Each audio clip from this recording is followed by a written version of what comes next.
Disruption Books presents Being Essential: 7 Questions for Living and Leading with Radical Self-Awareness by Dain Dunston. Read by the author. Chapter 1. Looking into the Mind of a Leader. A leader stood in the hallway outside his office. Through a glass door, he could see across the elevator lobby to the other side of the building. Over there, through another wall of glass and beyond that, a third glass wall, he could see 3 of his direct reports holding a meeting he knew nothing about. He thought about walking over to sit in, but he knew instinctively that he would not be welcome. And although he had only been in the job for 3 weeks, he knew in that instant that he was not going to succeed. He had taken on the job of running operations for a fast-growing tech company because the new CEO, a client he had helped before with people problems, had called.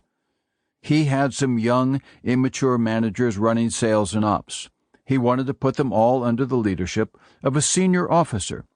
He needed an adult in the room to herd them in the right direction.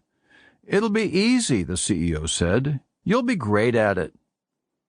But it wasn't easy, and he wasn't great at it.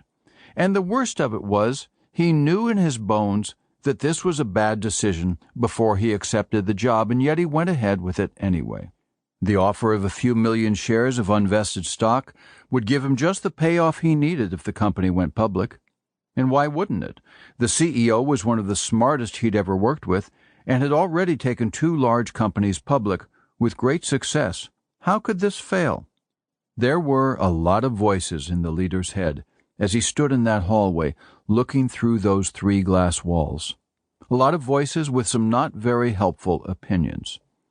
The voices had a few questions like, "What should I do now?" But the time for asking the right questions had been before he got into this position. To be fair, the situation was probably stacked against him.